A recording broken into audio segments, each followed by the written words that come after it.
Coming up next on an all-new Locked On Bucks, it's the final 2024 regular season game for the Bucks in Indianapolis against the Pacers team that in many ways has been their doppelganger in the month of December. We take a look at those similarities in areas the Bucks need to improve heading into 2025 after this on Locked On Bucks.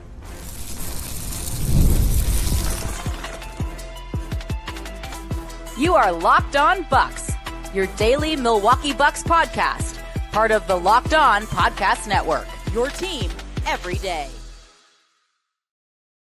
Welcome into Locked On Bucks. I'm Justin Garcia. You can find me on the Bucks Radio Network and WTMJ Radio in Milwaukee. We thank you for making Locked On Bucks your first listen of the day and for checking out the Locked On Bucks newsletter delivered directly to your inbox daily, giving you the latest news and updates on your Milwaukee Bucks. If you have not yet, sign up now. LockedOnDaily.com. That is LockedOnDaily.com for the all-new free Locked On Bucks newsletter. Well, we have hit New Year's Eve, the final day of the calendar year, and it brings the final regular season game of 2024 for the Milwaukee Bucks. The calendar year has certainly been an interesting one for this group when you think about the optimism or confusion, I should say, going all the way back to early January. Still a good team by the numbers. We, of course, all by now have memorized the Bucks record at the time of the coaching change that was made at 30-13. And the thought was stability.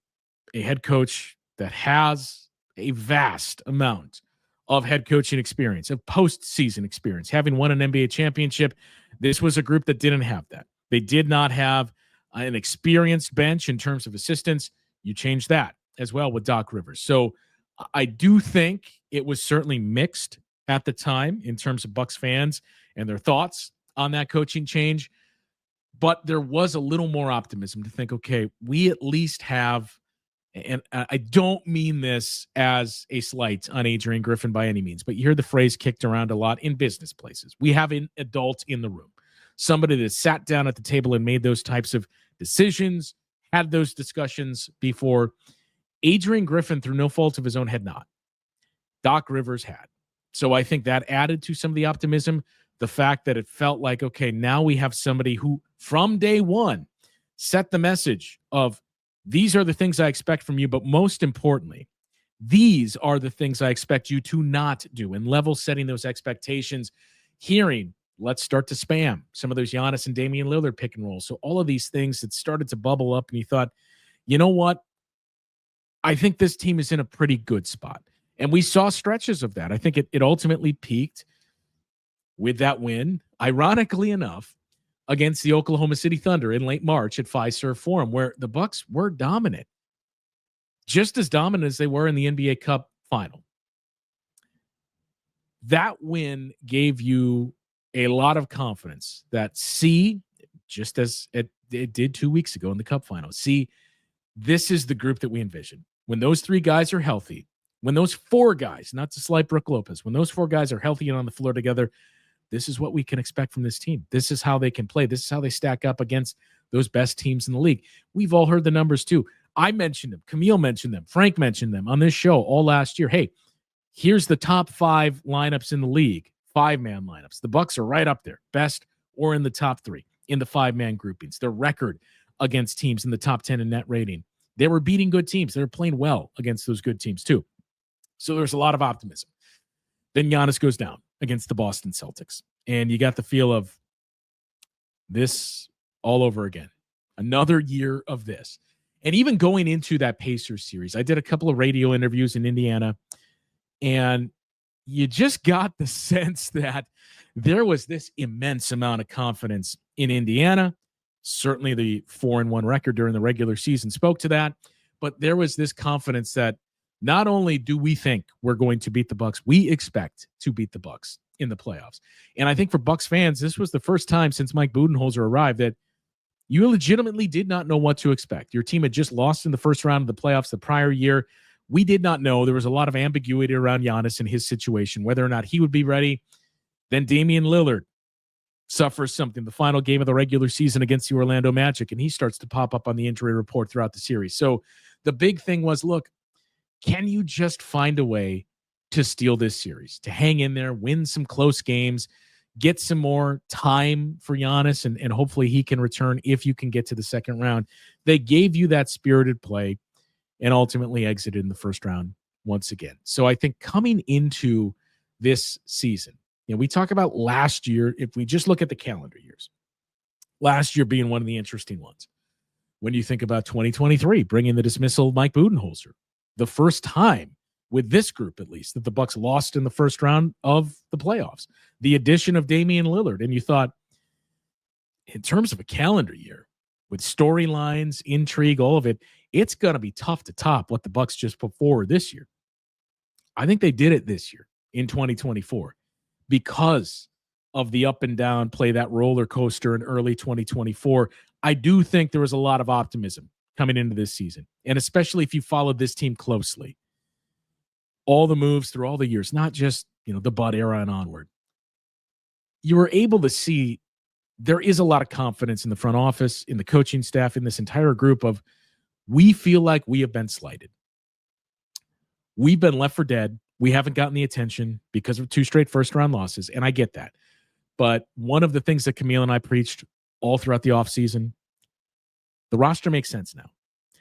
And there was an immense amount of confidence going into the season. I mean, we were having conversations of, where will the Bucks finish in the Eastern Conference? Could they be the 1 seed?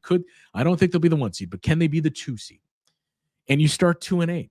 That it has been 2 straight years chock full of intrigue and storylines and all these things that the Milwaukee Bucks have not produced largely for the previous 6 years. So in many ways there, it's been different. But the one thing that has made it all feel very, very familiar is how this team has started to pull themselves out of the hole this year. And we talked about finding an identity. What is it? Doc Rivers, especially early in the season, we don't know what it is yet through those first 10 games of the season. Last year, when he arrived, we heard the most Doc saying, I don't know these young guys yet because we haven't had practices and I haven't had a chance to see them play. And I don't know what this group's identity is just yet. We have slowly but surely started to see the identity is a defensive one. And it does feel like the Bucks closing out this year strong, but a calendar year where they have been slighted, slept on, ignored, underperformed is actually a good spot to be for this group as we move into 2025. There are some caveats attached to that. I do want to explain in our next segment. And as we take a look at this opponent, the Indiana Pacers, if we look at the month of December, I mentioned it's almost as if they're the doppelganger of the Milwaukee Bucks. The numbers certainly back that up. I'll explain coming up after this on Locked On Bucks. This episode of Locked On Bucks is brought to you by Rocket RX. If you're ready to boost your confidence and take control in the bedroom, Rocket RX has the solution. Imagine feeling more prepared and performing at your best. Rocket RX makes it simple and stress-free. Rocket RX offers FDA-approved treatments for erectile dysfunction at a lower cost than branded alternatives. No more uncomfortable doctor visits or pharmacy trips. Everything delivered straight to your door in discreet, plain packaging. With Rocket RX, you'll get trusted care from a real U.S. clinical team. Complete a quick 100% online consultation, and you could get your free prescription today. Visit rocketrx.com to get started now. It only takes 2 minutes. Right now, our listeners can get 40% off your first order when you use the code LOCKEDONNBA. That is rocketrx.com, code LOCKEDONNBA for 40% off your first order. Terms and conditions apply. Rocket RX, better sex made simple. So this Pacers team, and again, I think you win the game against the Pacers. Overall, you have to feel very good about where you're headed going into 2025. You know the schedule is going to pick up, but this is also with the assumption we get to see a runway of Giannis and Damian Lillard and Khris Middleton on the floor together. You love what you've seen from Giannis and Damian Lillard. I almost hate to mention it, but you knock on wood, Brook Lopez has been incredible for this team once again. For a guy at the age he's at, the number of years that he's had in this league, and 2.5 years, 2 years removed from back surgery. Truly remarkable what he's given you. The role players. I do want to touch a little bit more on that and what we've seen recently, but overall, what you've gotten from your role players, specifically Gary Trent Jr., in breaking out of that shooting slump and being the guy that we envisioned him to be. AJ Green and what he's given you. Andre Jackson Jr. with the defensive force that he's given. And now the new guy who maybe has supplanted Andre Jackson Jr. as the apple of most Bucks fans' eyes in Ryan Rollins. You feel good about all of that. So if you can get a very important win against the Pacers team that's been playing better of late, I think you feel really good going into the calendar year. Well, Doc Rivers said, look, we could be 18-12. We're not. We're 16-14. But again, for a team that was 2-8 and looked like they were dead in the water at the time of that, it is one of those wins that you think can propel you and give you that boost you need going into 2025. Now, why I said it's going to be an interesting matchup for a couple of reasons. Number one, the Pacers have started to play a lot better. Pacers and Bucks. You know, you look at early on in the season, the Bucks were bad by record. And look, not just record. A lot of the defensive metrics, offensive metrics, they were not playing good basketball. The Indiana Pacers were up there as well. They got lost in the shuffle because you had the Bucks doing what they were doing, the Philadelphia 76ers doing what they were doing. But the Pacers were a team that reached the conference finals a season ago, and a lot of optimism. They kept back the crew. They basically brought the entire band back together. You can criticize some of the deals that they doled out, especially to a player like Obi Toppin, but they brought back that same group, and the thought was still a young squad. They kind of revolutionized how they played offensively. This is a team that has staying power. Or you're on the other side of the aisle and said, no, this team is the 2021 Atlanta Hawks Part 2. And if that was your take, the first 5 or 6 weeks of the regular season, you looked like a genius. But the Pacers have won 7 of their last 10 games now. They've started to play better on both ends of the floor. Tyrese Halliburton has started to play much better of late as well. And the one constant, the common thread between the Pacers and the Bucks, both starting to play better, is 2 things. It's defense and it's health. The Pacers are starting to get some pieces back now. They just beat the Boston Celtics on, Sunday night. 2 straight games with the Celtics. You were run off the floor in one of them. You bounce back and win the next one, 123-114. Andrew Nembhard has returned and has continued to give this team a big boost on both ends of the floor. Almost had a triple-double in that game. But I mentioned that game against the Boston Celtics, and I'll get to the point about how these 2 teams have been very similar, eerily similar in the month of December in the Bucks and the Pacers. But that game between the Pacers and the Celtics, if you just view that and view the game against the Bulls that the Bucks had, it shows you the importance of having Giannis back on the floor. Now, I don't think I need to sell any of you on how important it is to have Giannis on the floor. We understand just how valuable and good he is. But in this sense, the Bulls were able to get into the paint.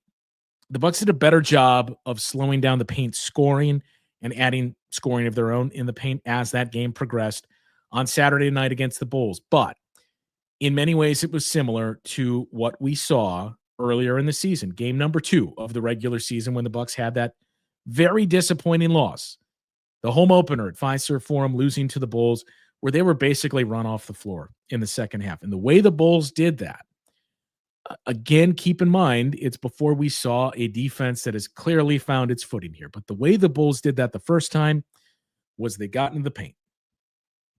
Kobe White, Josh Giddey, you name it, get into the paint. Ayo Dosunmu, and either score and add to your points in the paint or just spray the ball out there to open shooters. The Bulls took a lot of threes in that first game and made a lot of threes. That was not the same on Saturday night, but they were still getting in the paint and forcing the Bucks to kind of scramble and react.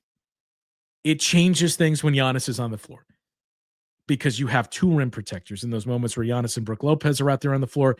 You have Giannis that can step out and defend a little bit more on the perimeter as well, but it makes it more challenging to get those paint points. That has been the genesis of this defense. The whole concept that Greg Buckner has brought in, we haven't been told specifics. All we hear from Doc Rivers is, look, it's an entirely different defense. We revamped it. We had to throw out the old one. We're doing things completely differently, and this group has really embraced it. But it does have, to the naked eye, a lot of similar threads to what we saw under Mike Budenholzer in that, look, the Bucks are just taking away the rim and saying, We're not giving you the most efficient shots in the league. We have better perimeter defenders now. Not saying they're elite, but it's certainly a better group than they had a year ago. We like our chances in switching and getting out there for help, but we're not giving you anything at the rim. And it has paid off for this group. But you were unable to do that and have been unable to do that in games where one of those two is missing. And the one is Giannis, because Brook Lopez is still yet to miss a game this season, because that's it for your bigs. It's Brook Lopez, it's Giannis, and it's Bobby Portis. So all three of those guys have played well, have their roles, and I think they found what those roles are. But you're in a precarious spot if one of them goes down, because that's where teams like the Bulls can get into the paint, especially if you are beating your perimeter, your defender at the point of attack, which we saw Saturday night in Chicago. Beat your defender, get into the paint, force the defense to scramble and react. That's what the Bulls did twice against the Bucks this season. They're not the only team that's done it. The Wizards did it the game after Thanksgiving that the Bucks got it out a win. We haven't seen it nearly as much as we did a year ago. That's the good thing for the Bucks. But the reason I point all this out is the Pacers have started to get back to basics. And I mentioned they've looked better. Health is a big part of it. Tyrese Halliburton starting to piece together more consecutive stretches of better play is a big part of it too. Now, been dealing with injuries. That's been a big piece of it, the back, the hamstring. But it appears like that's in the past now. And if you look at that game where the Pacers convincingly beat the Celtics, a game that they basically controlled start to finish, they did it by putting pressure on the rim. The Pacers scored 66 points in the paint against that Celtics team. 18 of those came from Tyrese Halliburton. And when Halliburton is scoring that many points in the paint, it spells doom because of his ability to not only hit that floater, score at the rim, but throw the lobs to Miles Turner, kick the ball out to shooters on the perimeter as well. 66 points in the paint. Now, it is worth noting, and why we bring up the Giannis piece, Celtics played that game without Drew Holiday and without Kristaps Porzingis again. So you did not have arguably your best perimeter defender out there to keep Tyrese Halliburton in check, and you did not have your only rim protector out there. But we've seen, I don't want to call it blueprints, but those are the teams that have had the most success against the Bucks this season. If you can win on the perimeter, get into the paint, even when the Bucks have had Giannis and Brook Lopez, you still like your chances. But even if you get into the paint and force those guys to move around and react, if you have shooters, those are the areas the Bucks are going to run into issues with, or have so far this season. And again, that's exactly what the Indiana Pacers did to the Boston Celtics in that win the other night.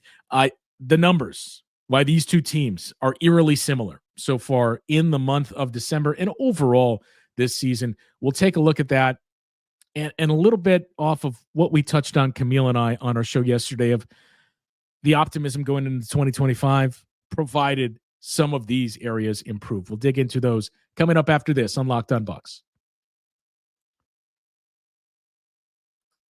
This next segment of Locked On Bucks is brought to you by Rocket Money. They can help you find subscriptions you forgot you were even paying for. It's a personal finance app that helps find and cancel your unwanted subscriptions, monitors your spending, and helps lower your bills so you can grow your savings. It brings everything together in one place, whether it's subscriptions, your spending habits, or even the goals you want to hit this year.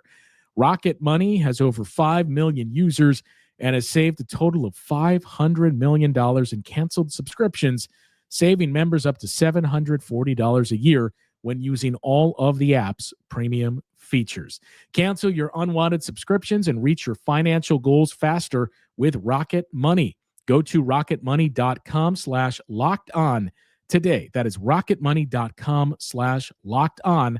rocketmoney.com/lockedon. All right, so the similarities between the Bucks and the Indiana Pacers, and I understand it's not the best medium for this, but I think it's worth noting to just throw the numbers out there at you on an audio platform here. But looking at the month of December, it is eerie how similar these two teams have been. The Pacers have played more games.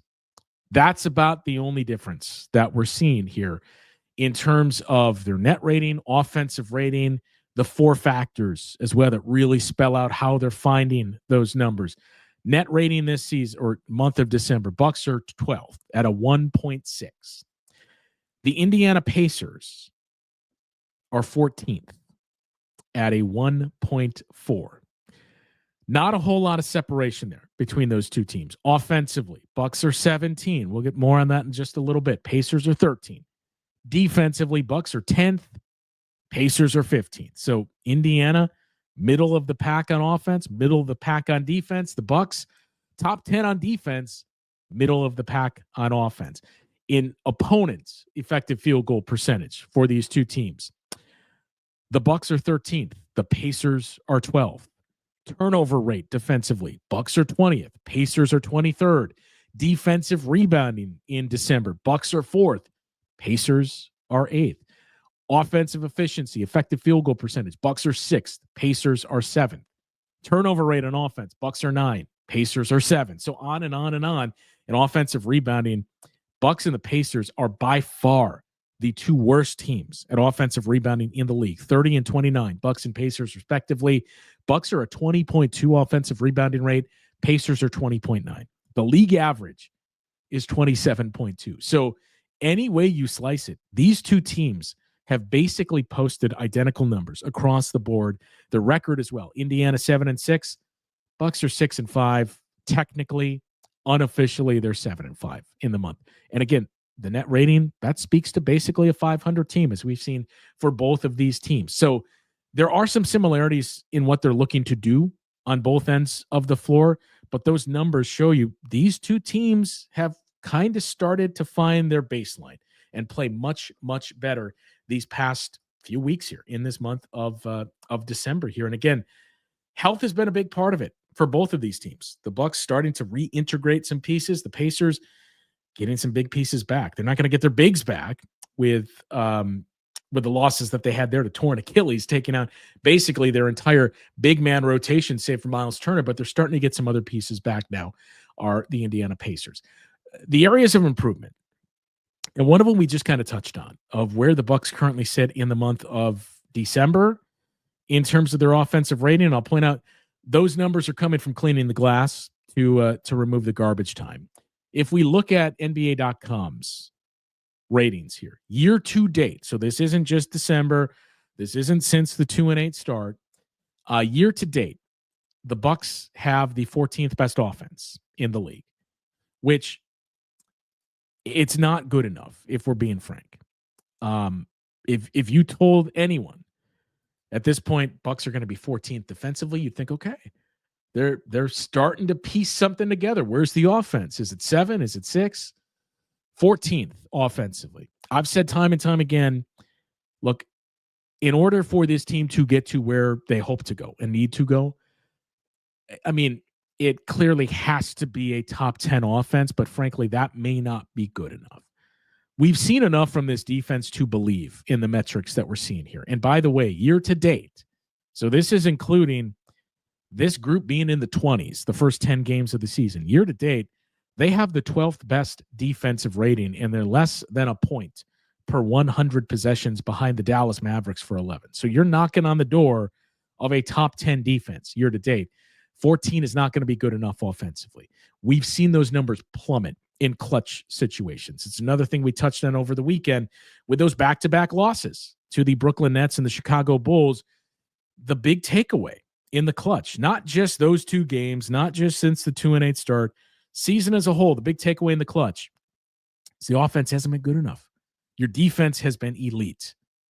And I think it's a group that knows how to play together, that has closed out games like that in the past. When you think about Giannis and Brook Lopez, Khris Middleton now in the mix, Bobby Portis has been there for some of those. But the offense hasn't been good enough. And this all kind of centers around the offense. I don't want to broadly state, hey, the offense has sucked. It's disappointed, but I think there's a lot of caveats and a lot of reasons to explain what we're seeing offensively.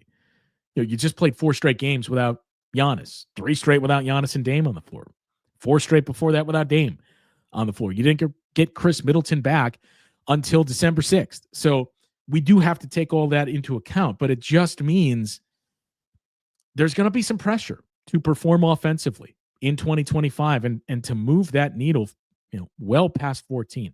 That is not going to be good enough. And now I do think we need to look at the context of the offense.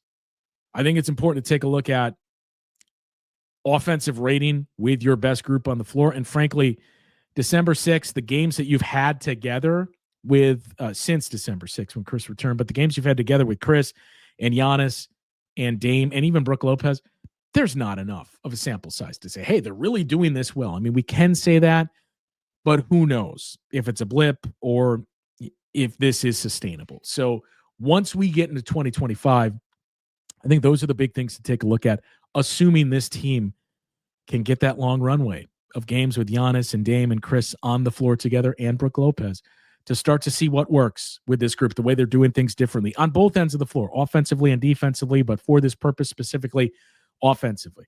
How do they look with those guys on the floor together? How does this look in the half court? What are they doing in transition? What are they doing in transition when Giannis isn't on the floor? Like, these are the big things I'm curious to see in 2025 from this group, because you got to be better than 14th offensively, and you have to be much, much better in the clutch offensively. It's great to have your defense doing what it is and feel like our defense can get stops when they need to. The problem with that is, look, you can't win games without scoring. You can't win 0 to -1. And this is what we saw in 2022 in that series against the Boston Celtics. You can get stop after stop after stop after stop, but at some point you've got to score. And the Bucks were unable to do that, and that's why they lost close games in that second-round series. Some hints of that as well the next year in that loss to the Miami Heat. I mean, obviously the elephant in the room, Giannis missed a lot of that series and clearly was not 100%, but it comes down to the offense, because the offense wasn't good enough every year under Bud. We think about the Bucks as an offensive team, and that's their identity because of Giannis and Khris Middleton and other guys and the let it fly Bucks. And the fact that they were a really good by the numbers offense in the regular season. But we saw time and time again, their offense was not good enough in the postseason, especially in the half court. And that's why you went out and traded for Damian Lillard to change that. You've seen stretches that say, okay, these things will work. The two-man game between Giannis and Dame has been much better. The two-man game that we saw, starting last year with Damian Lillard and Brook Lopez, Brook's ability to continue to get you buckets when you need. Bobby Portis and what he's brought to this team, right? You have those pieces. The role players, more shooting than ever before on this Bucks team, especially when you look at Gary Trent Jr. and what he's done with his resurgence. Taurean Prince early in the season when he was shooting 56%, he's down to the 20s now since Khris Middleton returned. A big piece of that is the minutes have taken a hit, but especially the minutes with Giannis and Damian Lillard on the floor has taken a hit. So let's give it a little more time there too and see, once you get more of a sample size of Taurean Prince in this role, what do the shooting numbers look like? But those guys, AJ Green, you've just got more shooting than ever before on this group. So you feel good in that sense of Dame is a half-court player. Giannis Antetokounmpo, what he's added to his game, what he's taken out of his game this year, and the efficiency that he has brought, the shooters that you've added. Khris Middleton is a third option.